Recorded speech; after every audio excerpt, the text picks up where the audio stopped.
നമ്മുടെ ആവശ്യത്തിൽ കൂടുതൽ മാമ്പഴം കിട്ടിക്കഴിഞ്ഞാൽ അത് ചീത്തയാക്കി കളയാതെ നമുക്ക് അടുത്ത വർഷത്തേക്ക് കൂടെ കണക്കാക്കി പ്രിസർവ് ചെയ്ത് വയ്ക്കാൻ പറ്റുന്ന ഏറ്റവും എളുപ്പത്തിലുള്ള ഒരു മാർഗ്ഗമാണ് മാമ്പഴം പൾപ്പാക്കി സൂക്ഷിക്കുക എന്നുള്ളത്.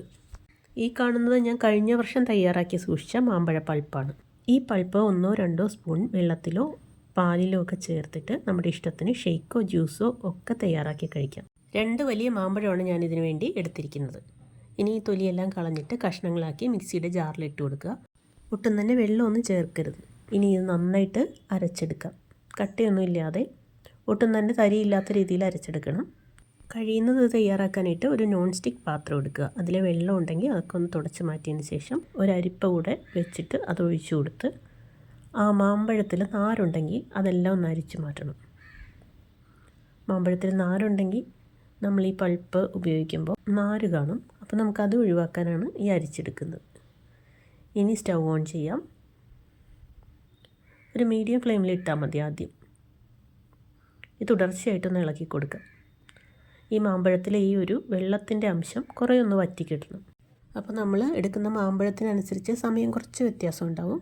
ഇത് നന്നായിട്ട് തുടർച്ചയായിട്ടൊന്ന് ഇളക്കി കൊടുക്കണം, അല്ലെങ്കിൽ ഇത് ഈ മാമ്പഴ പൾപ്പ് അടിക്ക് പിടിക്കും, കട്ടയിട്ട് വരും. അപ്പോൾ ഇത് തിളച്ച് ഒരു 5 മിനിറ്റ് കൂടെ ഇളക്കിയതിന് ശേഷം ഞാനിതിലേക്ക് 4 സ്പൂൺ പഞ്ചസാര ചേർത്ത് കൊടുത്തിട്ടുണ്ട്. പിന്നെ ഒരു നാരങ്ങയുടെ പകുതി അതിൻ്റെ ജ്യൂസും ചേർത്ത് കൊടുത്തിട്ടുണ്ട്. ആ പഞ്ചസാരയൊക്കെ ഒന്ന് ഉരുകി വീണ്ടും ഒരു 5 മിനിറ്റ് കൂടെ ഇങ്ങനെ തുടർച്ചയായിട്ട് ഇളക്കി കഴിയുമ്പോൾ നമുക്കിത് ഓഫ് ചെയ്യാം. ഞാൻ ഈ പരുവത്തിൽ ഓഫ് ചെയ്യുവാണ്. ഇത് ഒത്തിരി തിക്കായിട്ട് എടുത്തിട്ടില്ല.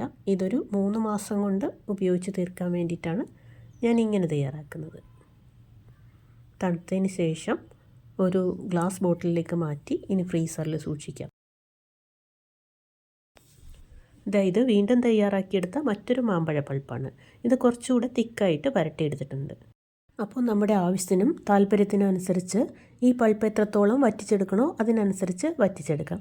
പിന്നെ നമ്മൾ ഉപയോഗിക്കുന്ന മാങ്ങയ്ക്കനുസരിച്ച് പഞ്ചസാരയുടെ അളവ് കൂട്ടുകയോ കുറയ്ക്കുകയൊക്കെ ചെയ്യണം. ഞാനിപ്പോൾ 4 ടേബിൾ സ്പൂൺ പഞ്ചസാരയാണ് ചേർത്തത്.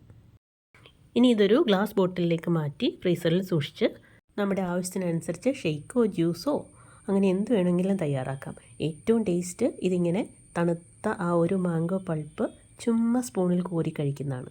സീസണിലൊക്കെ നല്ല പഴുത്ത മാമ്പഴം കുറച്ച് കൂടുതൽ വാങ്ങിയിട്ട് ഇതേപോലെ തയ്യാറാക്കി വെച്ചാൽ വർഷം മുഴുവൻ നല്ല ടേസ്റ്റായിട്ട് നമുക്ക് കഴിക്കാം. വെറും 15 മിനിറ്റ് മതി ഇങ്ങനെ തയ്യാറാക്കിയെടുക്കാൻ. അപ്പോൾ എൻ്റെ വീഡിയോ കൊണ്ട് സപ്പോർട്ട് ചെയ്ത എല്ലാവർക്കും നന്ദി.